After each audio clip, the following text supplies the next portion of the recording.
Hello दोस्तों, आप लोग कैसे हैं? तो उम्मीद करता हूँ आप लोग बहुत मस्त होंगे और पढ़ाई भी बहुत मस्त से कर रहे होंगे। तो चलिए आज आपको एक ऐसा चैप्टर मैं बताने जा रहा हूँ।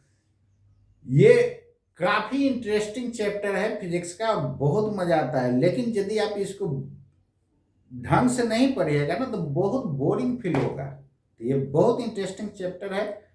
चलिए हम लोग पढ़ते हैं साउंड। और साउंड एक चैप्टर ऐसा है जिसमें बहुत हम लोग इंटरेस्टिंग वे में इसको हम लोग जिसको स्टडी करते चलेंगे। आप लोग इसी में पढ़िएगा, गिटार ये सब के बारे में जानना है। गिटार देखे हुएगा, वायलिन देखे हुएगा, बांसुरी बजाए हुएगा, सब इसी में है। होम थिएटर बजाए हुएगा, सब इसी में। खूब बहुत इंटरेस्टिंग चैप्टर है। तो चलिए हम लोग देखते हैं। सबसे पहले हम लोग देखेंगे दोस्तों वेव क्या होता है। तो सबसे पहले हम लोग देखेंगे क्या वेव क्या होता है।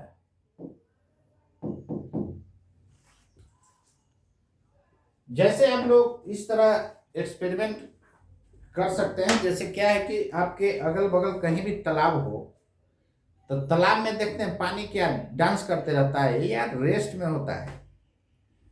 तो उसमें क्या कीजिए ना कि एक स्टोन लेकर के उसमें प्रोजेक्ट कीजिए। तो जैसे फेंकिएगा उसमें स्टोन स्टोन ले लीजिए या मिट्टी का ढेला कुछ भी ले लीजिए नहीं यार। जैसे फेंकिएगा ना तो स्टोन के पास कौन सा एनर्जी रहेगा? Kinetic energy. और जैसी वाटर से टकराता है तो अपना काइनेटिक एनर्जी वाटर मॉलिक्यूल्स को दे देता है, कहता है ले लो भाई। तो सब जो है वाटर मॉलिक्यूल्स आता है और लेता है, और लेने के बाद जो है डांस करना शुरू कर देता है। आप खुद समझिए। जैसे मान लीजिए कि आप 4 दिन से भूखे हैं, तो जैसे हम मान लेते हैं कि कुछ उधर से खाने के लिए लाएंगे तो खा करके आप खुशी मनाइए कि नहीं, तो वही बात है, पूरा जंप करना शुरू कर देता है। तो जैसे ही स्टोन को आप डालते हैं तो इस तरह का आपको दिखाई देता होगा, लगता होगा ना कि वाटर जो है पार्टिकल्स जो है सब किनारा की तरफ भाग रहा है। तो यार खुद सोचिए, यदि वाटर पार्टिकल्स भाग जाएगा तो बीच में खाली हो जाएगा। नहीं, इसका मतलब ऐसा होता नहीं है, बीच में तो खाली होता नहीं है। इसका मतलब आपको देखने में लगता है कि वाटर पार्टिकल सब किनारा की तरफ भाग रहा है, लेकिन रियल में वो भागता नहीं है, अपने पोजीशन पर ऑसिलेट करता है। तो इसमें क्या आप लोग देख रहे हैं कि मटेरियल पार्टिकल्स का कंप्लीट ट्रांसफर नहीं हो रहा है, लेकिन एनर्जी एंड मोमेंटम का ट्रांसफर हो रहा है। एनर्जी एंड मोमेंटम का क्या हो रहा है? ट्रांसफर हो रहा है। मोमेंटम का कैसे ट्रांसफर होगा ये कैसे पता चलेगा? जैसे देखें ना, P इज इक्वल टू, आप लोग एम भी जानते हैं, यही जानते हैं ना। इसी को जब डिफरेंशिएट करते हैं तो आपको फोर्स दे देता है। क्या देता है? फोर्स दे देता है। कैसे से पुट कीजिए, P is equal to M भी जब पुट कीजिएगा तो मास कांस्टेंट रहेगा, तो मास को बाहर कर देंगे और डीवी बाई डी टी क्या होता है? Rate of change of velocity with respect to time acceleration देता है। ये बराबर ये में जानते हैं कि नहीं?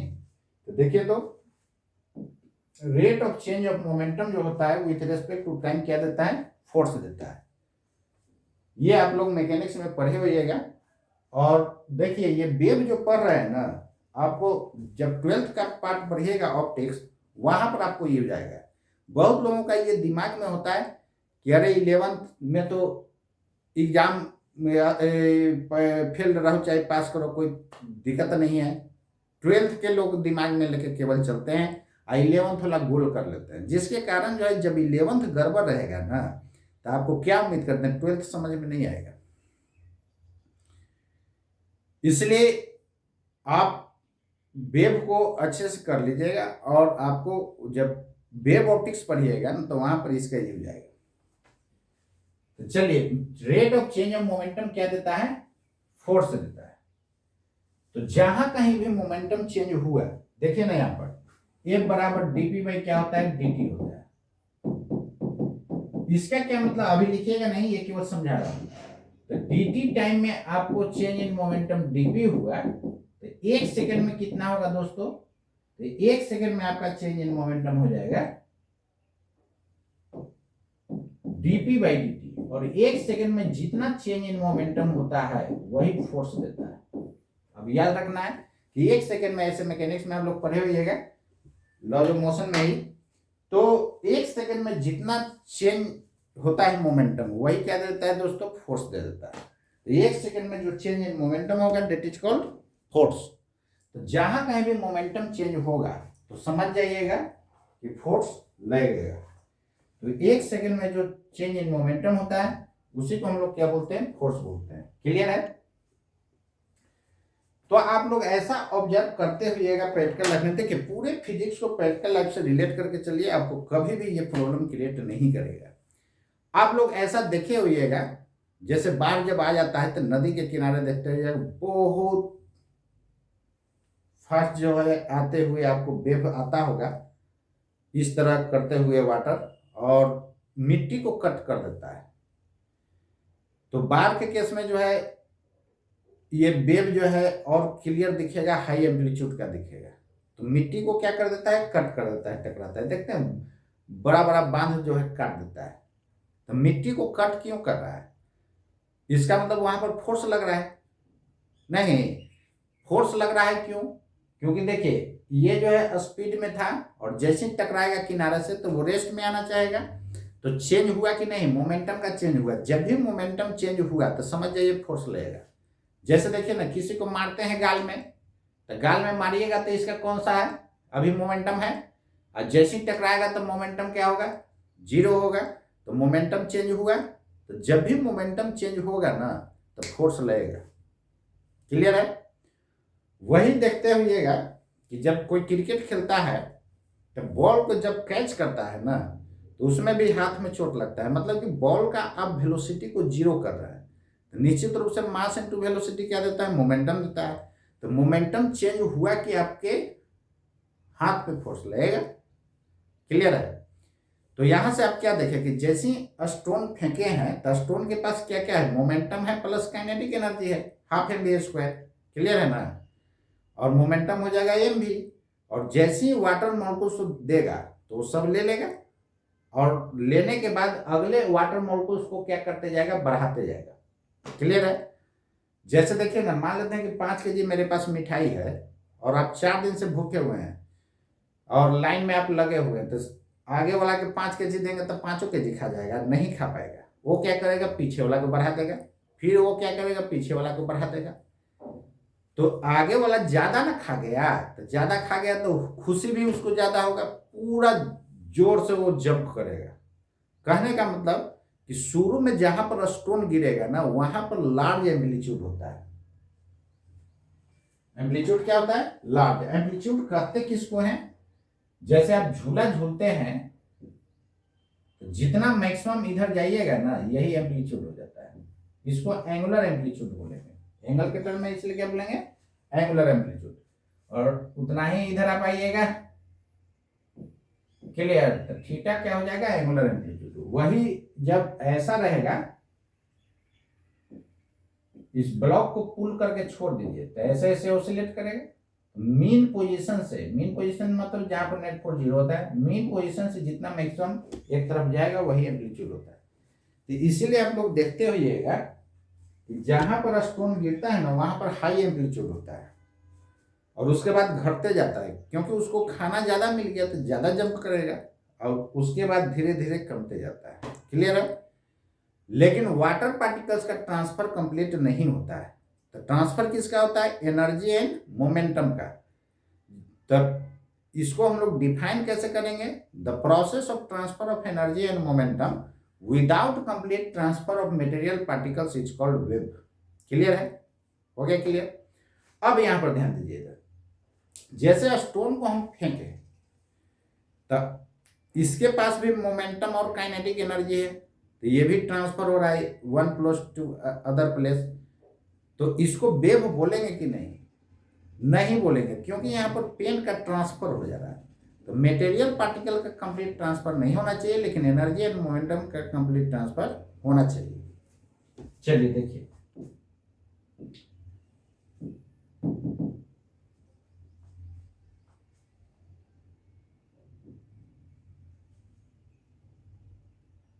सॉरी क्वेश्चन नहीं, ये हम लोग वेव देख रहे थे। तो वेव कितना हो जाएगा, ये वेव क्या हो जाएगा, वेव को हम लोग डिफाइन करेंगे तो क्या लिखिएगा,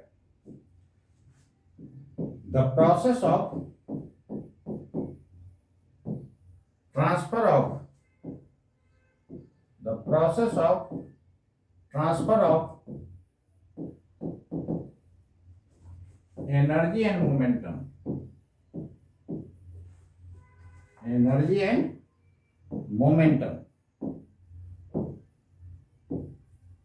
without complete transfer of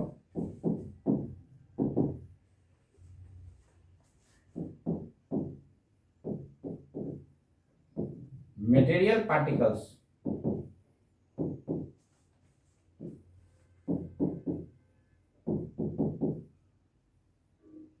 is called wave. इसी को हम लोग क्या बोलते हैं, वेव बोलते हैं।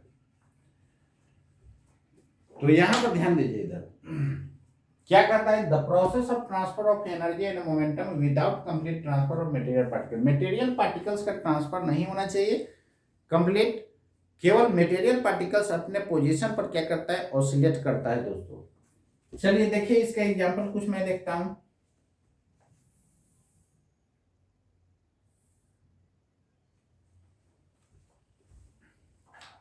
जैसे आप लोग बच्चा में ऐसा भी आप एक्सपेरिमेंट किए होइएगा, अभी भी कर सकते हैं।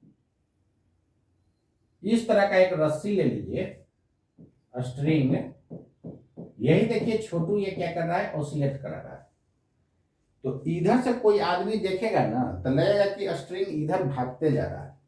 तो यार खुद समझिए, यदि स्ट्रिंग भागता है तो ये छोटू यहां पर रहेगा, खिंचा जाएगा। इसका मतलब कि स्ट्रिंग नहीं भागता है, वो कौन भागता है, एनर्जी एंड मोमेंटम भागता है। कौन भागता है दोस्तों, एनर्जी एंड मोमेंटम भागता है। और एनर्जी एंड मोमेंटम जिस स्पीड से भागेगा उसको हम लोग स्पीड ऑफ वेव बोलते हैं। क्या बोलते हैं, स्पीड ऑफ वेव बोलते हैं। तो मान लेते हैं एनर्जी एंड मोमेंटम जो है v से मूव कर रहा है, तो v क्या हो गया, स्पीड ऑफ वेव हो गया। इसको हम लोग बोलते हैं स्पीड ऑफ वेव। यहां पर मटेरियल पार्टिकल्स का कंप्लीट ट्रांसफर नहीं हो रहा है, लेकिन एनर्जी एंड मोमेंटम का हो रहा है। और जोर से इस तरह झटका दीजिएगा ना तो यहां से हो सकता है रस्सी टूट भी जाता है। तो टूट क्यों रहा है, वही मोमेंटम चेंज हो रहा है। जहां कहीं भी मोमेंटम चेंज होगा फोर्स लगेगा। क्लियर है, एक सेकंड में जितना मोमेंटम चेंज होता है दोस्तों वही फोर्स देता है। आप लोग इस तरह एक्सपेरिमेंट किए होगा, नहीं तो एक इंच को बांध दीजिएगा, ऐसे ऐसे कीजिएगा। क्लियर है। और एक जो होता है ना, जैसे यहां से ध्यान दीजिए, ऊपर किए, ऐसे किए तो ऊपर ऊपर जाएगा, वो ऐसे किए तो नीचे नीचे जाएगा। तो इसको एक को हम लोग पल्स बोलते हैं। एक को क्या बोलते हैं, पल्स। जैसे एक बार किए, यही देखिए छोटू जो है इसको ऐसे कर रहा है, एक बार किया तो इसको हम लोग बोलते हैं पल्स। क्या बोलते हैं, पल्स। तो ये भी एक तरह का वेव ही है। क्या, तो वेव बोले, पल्स बोले, सब सेम लेके चलना है। पल्स में बस एक बार इस तरह करके छोड़ देते हैं, तो इसको हम लोग बोलते हैं पल्स। इसी को डिस्टरबेंस भी बोला जाता है। जैसे देखिए ना, आप स्टोन को आप वाटर में डाल लेते, वाटर पार्टिकल्स को क्या कर दिए, डिस्टर्ब कर दिए। इसलिए डिस्टरबेंस भी कहीं कहीं क्वेश्चन में आपको मिलेगा, तो वो भी अपने जगह पर सही है। क्लियर है। और ध्यान दीजिएगा, यही केस होता है आपका गिटार में। गिटार में क्या होता है, देखते हुए यदि स्ट्रिंग को टाइट किया हुआ रहता है, एक बजाने वाला रहता है, थोड़ा सा मारिएगा ना तो इस तरह का पल्स बनता है। बहुत छोटा दिखता नहीं है क्योंकि टाइट होता है। ठीक है यहां तक। और ये मीन पोजीशन से जितना मैक्सिमम होता है ना डिस्प्लेसमेंट, इसको हम लोग एम्पलीट्यूड बोलते हैं। तो ऊपर प्लस ए हो जाएगा, नीचे माइनस ए हो जाएगा। क्लियर है। तो ये हो जाता है एम्पलीट्यूड। आगे बताएंगे एम्पलीट्यूड क्या होता है। अब यहां पर ध्यान दीजिए, तो इसका एग्जाम्पल में आप क्या क्या लिख सकते हैं। इसका एग्जाम्पल में हम लोग लिख सकते हैं वेव ऑन अ स्ट्रिंग, यही एक एग्जाम्पल हो गया। वेव ऑन स्ट्रिंग, इसको हम लोग क्या बोलेंगे, वेव ऑन स्ट्रिंग। और ध्यान दीजिएगा, मान लीजिए कि यही जो है न्यूटन साहब है, क्लियर है। अरे कितना स्मार्ट लग रहा है यार। आप भी क्या कीजिए ना कि जैसे आप बोलिएगा ना, ऐसे करके बोलिए तो आपको हवा अंदर से निकलता है। तो आप खुद समझिए, ये न्यूटन साहब भी बोलेंगे तो यहां से हवा निकलेगा, अंदर से हवा निकलेगा नहीं। और यहां पर पहले से एयर मॉलिक्यूल्स प्रेजेंट है, एयर मॉलिक्यूल्स मौजूद है। तो जैसे ही अंदर से निकलेगा तो एयर मॉलिक्यूल्स को पुश कर देगा। तो जैसे पुश करेगा तो यहां पर नजदीक नजदीक हो जाएगा। इसको हम लोग कंप्रेशन बोलते हैं। अब खुद समझिए, मान लेते हैं बेंच पर बहुत सारा स्टूडेंट्स बैठा हुआ है और इधर से कोई गया आदमी पुश कर दिया। तो जैसे ही पुश करेगा तो बीच वाला कहेगा ए हट, नहीं। तो वही बात यहाँ पर है, यहाँ से हवा जो निकला ना, इसको पुश कर दिया और फिर ये बीच वाला बेचारा छटा गया तो कहेगा हटो। तो हटो तो देखिए ना, दूर दूर हो जाएगा। अब यहाँ दूर दूर क्यों हुआ है, कुछ एयर पार्टिकल्स इधर आ गया होगा, कुछ उधर। हटो ना कहा है तो कुछ इधर गया होगा, कुछ इधर गया होगा। तो यहाँ फिर नजदीक नजदीक हो गया होगा, और फिर दूर दूर हो गया होगा, फिर नजदीक नजदीक हो गया होगा, फिर दूर दूर हो गया होगा, नहीं। ठीक है, तो इसको हम लोग जो बोलते हैं कंप्रेशंस बोलते हैं।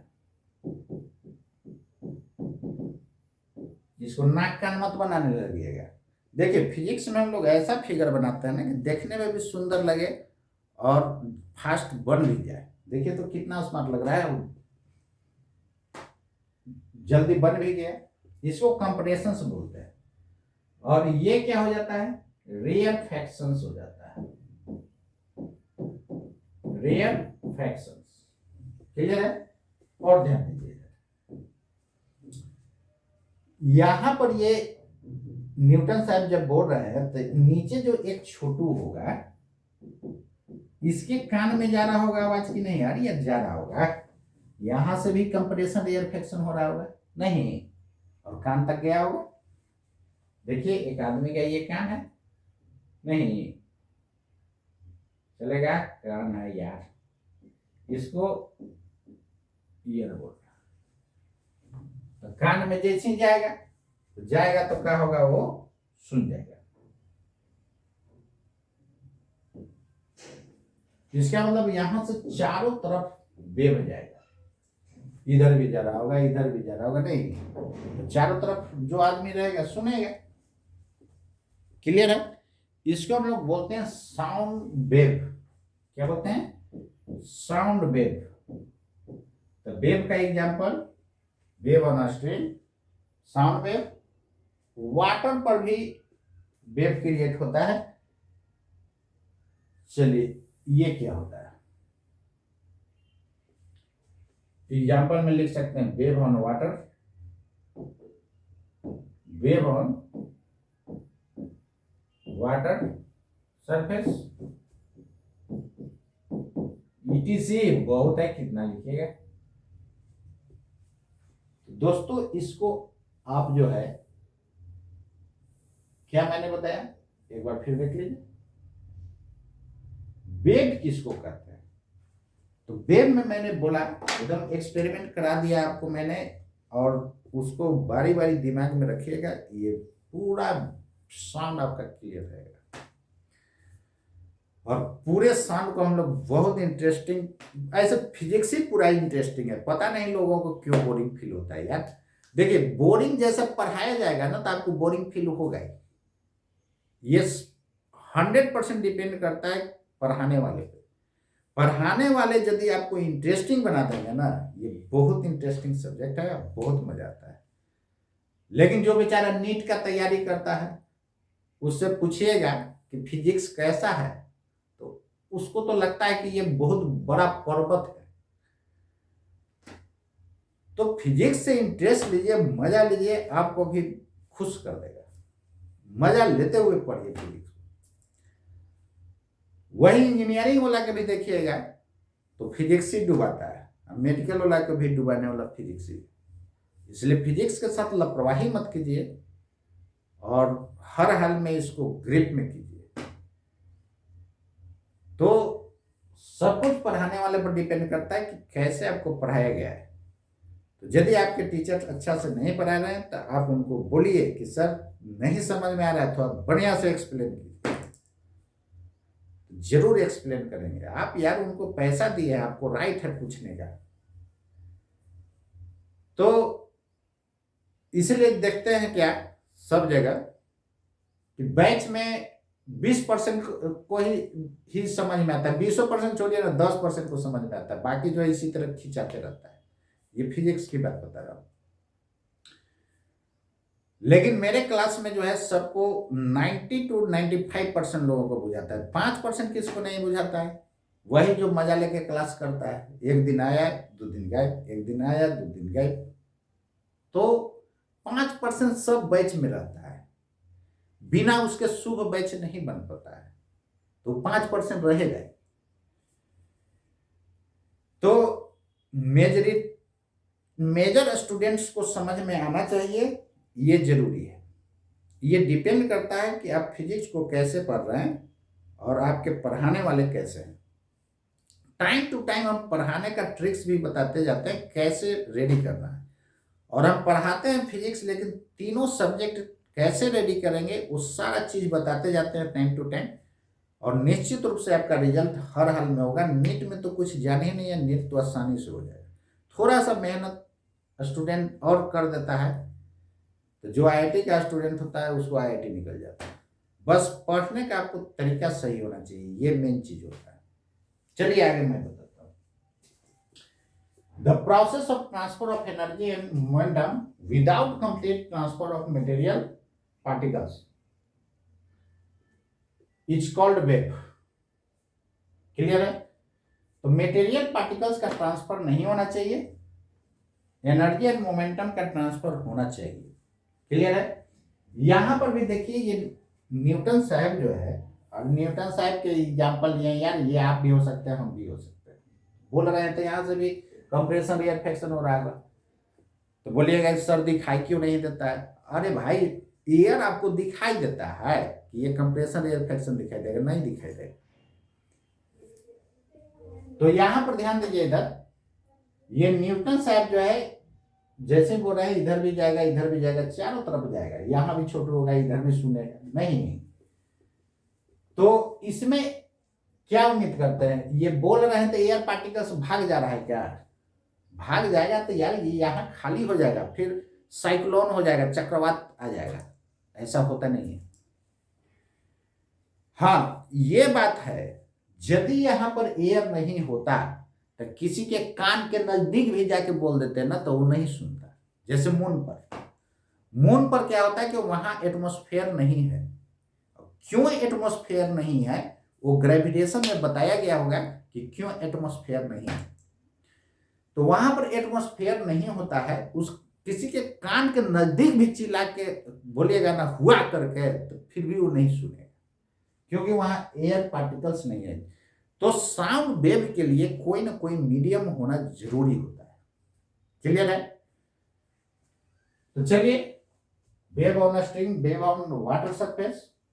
वाटर में मैंने अभी बोला कि स्टोन को जैसे गिराइएगा तो चारों तरफ देखिएगा सर्कुलर इस तरह ऐसे होता है, जंप कर नहीं। और जहां पर स्टोन गिरता है ना वहां एम्पलीट्यूड हाई होता है। क्यों हाई होता है पहले बता चुके हैं, और ये भी एकदम एक्सपेरिमेंटल लाइफ से रिलेट कर दिए। हाई होगा, उसके बाद धीरे धीरे घटते जाता है।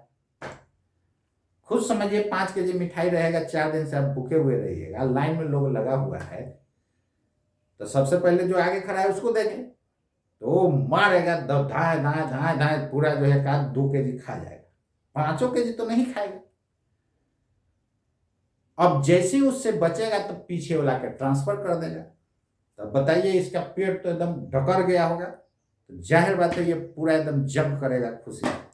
इसलिए जंप करेगा ज्यादा तो यार एम्पलीट्यूड हाई हो जाएगा, और उसके पीछे वाला के बेचारा का थोड़ा थोड़ा कम मिला है तो कम खुश रहेगा, तो कम जंप होगा। इसलिए जहां पर स्टोन गिरता है ना वहां एम्पलीट्यूड हाई होता है, फिर धीरे धीरे धीरे धीरे धीरे धीरे कमते जाता है। क्लियर है? चलिए नेक्स्ट देखिए। वेव जो है दो तरह का होता है। Vibrate oscillation of material particles के बेस पर यदि डिवाइड किया जाए तो ये दो तरह का वेव होता है। नेक्स्ट देखिए।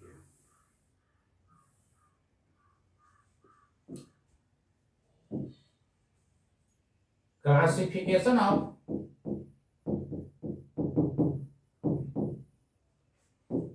wave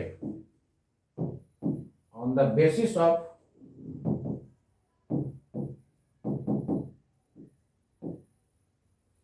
oscillation of material particles, oscillation of material particles।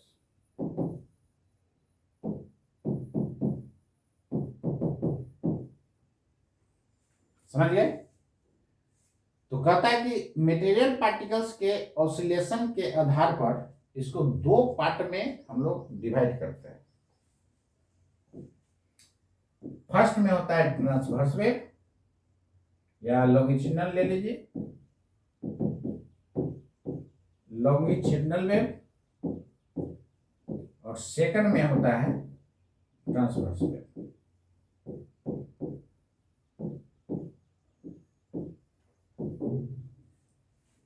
Longitudinal इसको कैसे याद रखेगा, यानी ऑसिलेशन जो मटेरियल पार्टिकल्स का होगा along the propagation of wave होगा, इसमें परपेंडिकुलर होता है। क्लियर है? चलिए हम लोग वन बाई वन दोनों को देखते हैं। फर्स्ट में देखिएगा longitudinal wave.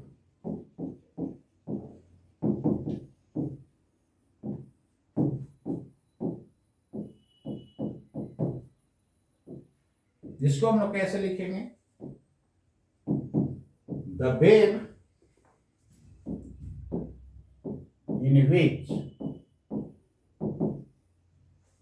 The oscillation of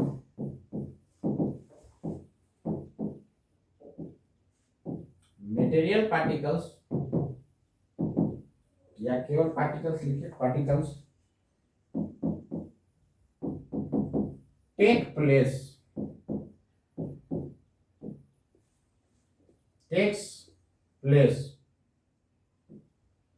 takes place along the direction of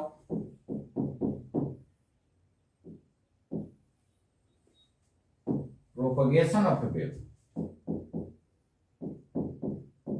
propagation होता है of wave is called longitudinal wave।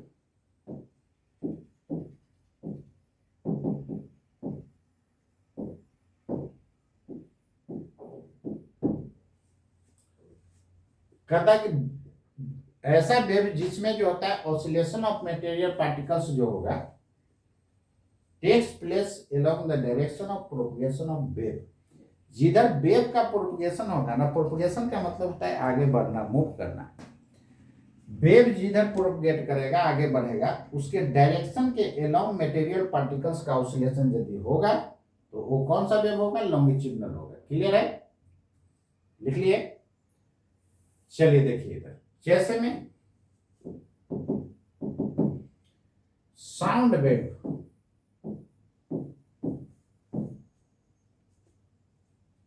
In gaseous medium,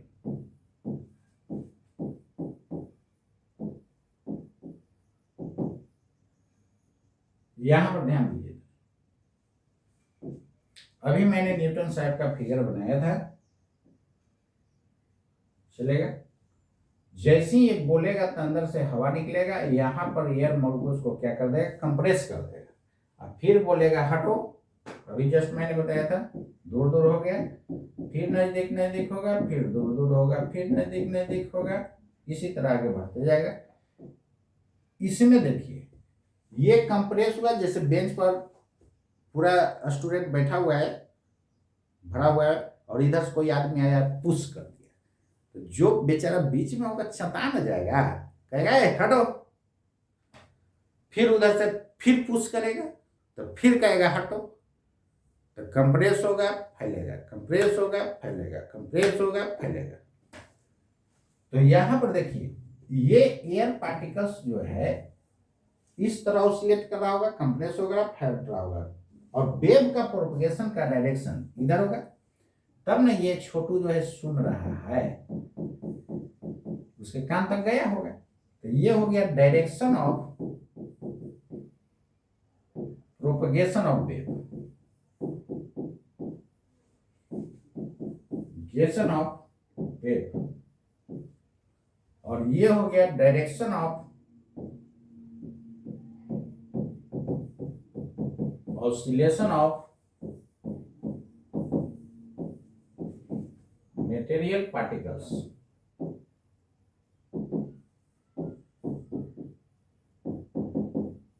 तो मटेरियल पार्टिकल्स का ऑसिलेशन हो रहा है ऐसे ऐसे नहीं, वेव का प्रोपगेशन इसी डायरेक्शन में हो रहा है।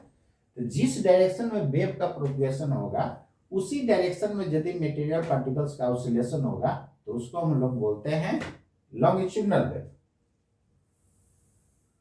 अब यहां पर ध्यान दीजिए, जैसे मान लेते हैं ये कोई मेटेलिक सब्सटेंस है, कोई आदमी आया, छोटू आया, और देखिए ना ये मारा हथौड़ा से धड़ाक धड़ाक, ये देखिए छोटू है, मारा धड़ाक धड़ाक एकदम।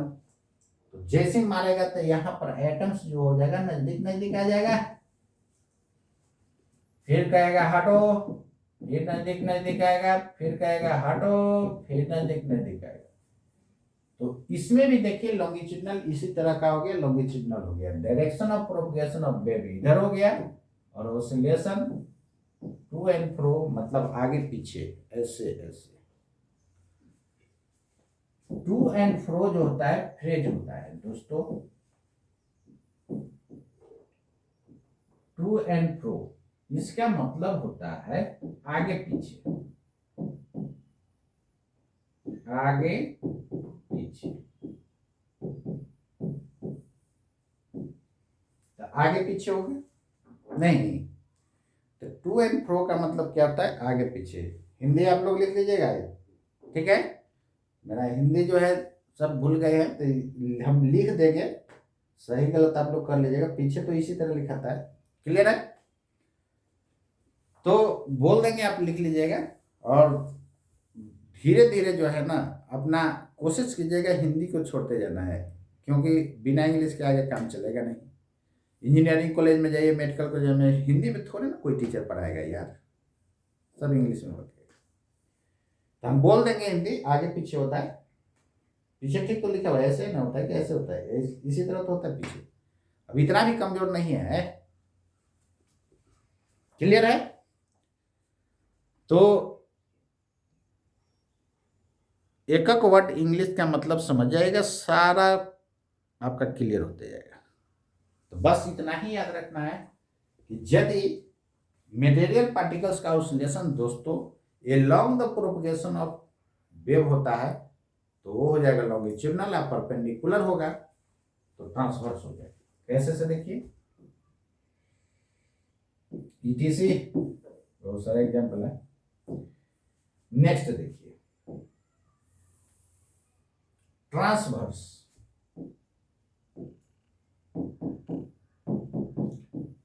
ट्रांसवर्स वेव क्या लिखिएगा, the wave in which the oscillation of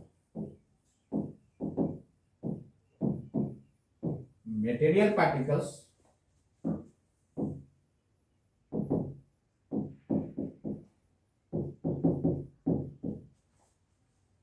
takes place perpendicular to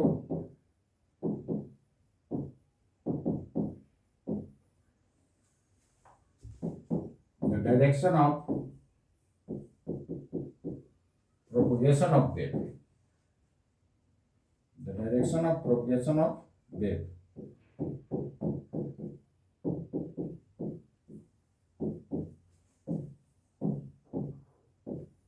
is called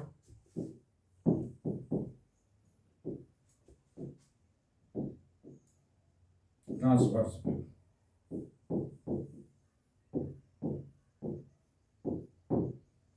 As for example,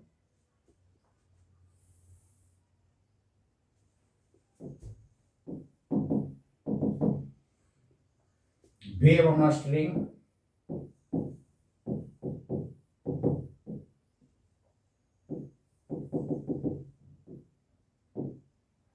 इस तरह,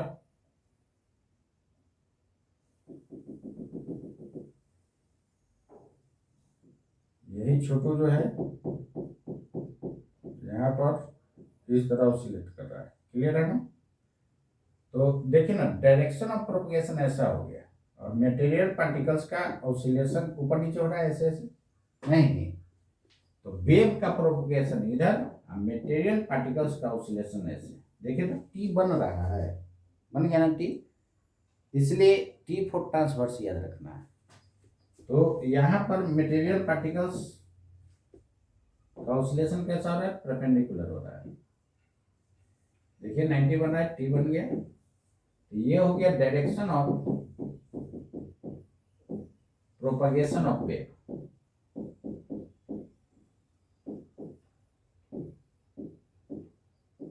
लेकिन ये क्या हो गया? Direction of oscillation of material particles. Oscillation of material particle दिख रहा है ना? Material particles.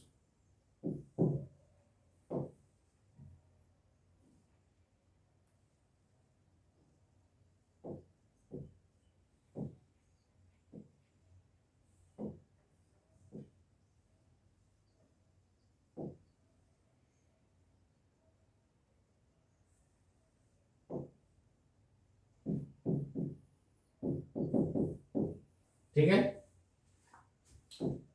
फिर यही देखिए, आपको एक और फिगर मैंने जस्ट अभी पीछे बताया।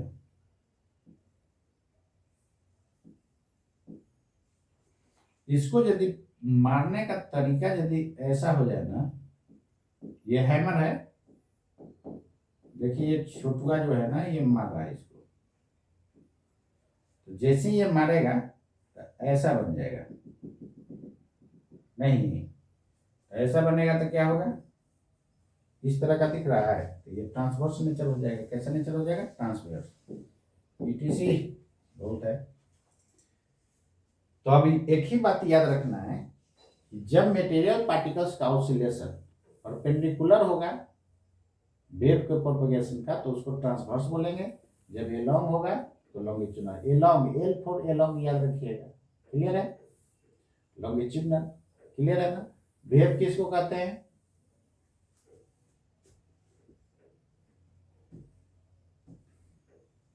वेव किसको बोला जाता है? Transfer of material particles transfer of process of energy and momentum without complete transfer of material particles is called wave.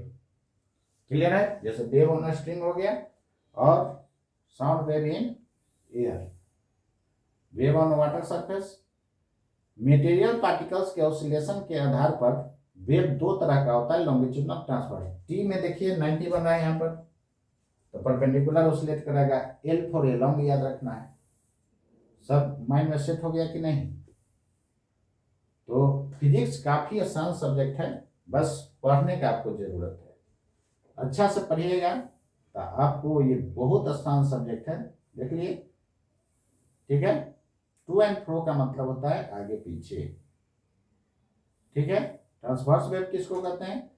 जब वेव के प्रोपगेशन के परपेंडिकुलर ऑसिलेशन होगा मटेरियल पार्टिकल्स का, तो उसको हम बोलते हैं ट्रांसवर्स।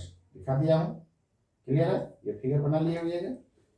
तो दोस्तों चलिए इसको आप रेडी कर लीजिएगा, बाकी हम लोग अगले वीडियो लेक्चर में देखेंगे। तो अब तक इतना ही याद रखना है कि वेव किसको कहेंगे?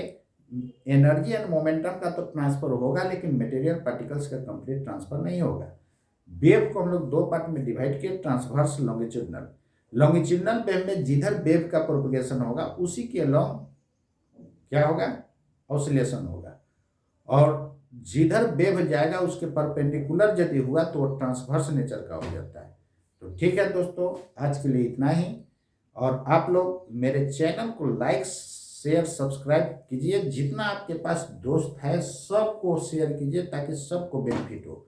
सबको फिजिक्स बहुत हार्ड लगता है, उसी को मैं आसान बनाने आया हूँ। अब देखिएगा, मेरा आप कोई भी लेक्चर देखिएगा, फिजिक्स का कोई भी पार्ट, हीट हो, साउंड हो, मैकेनिक्स हो, कोई भी जैसा ये पढ़ रहा है ना, पूरा फिजिक्स आपको इसी तरह मिलेगा। तो जितना भी आपका ग्रुप में फ्रेंड है सबको शेयर कीजिए दोस्तों, और आपके हेल्प के लिए इंजीनियर जय सिंह हमेशा रेडी है। तो आज के लिए इतना ही। जय हिंद, जय भारत।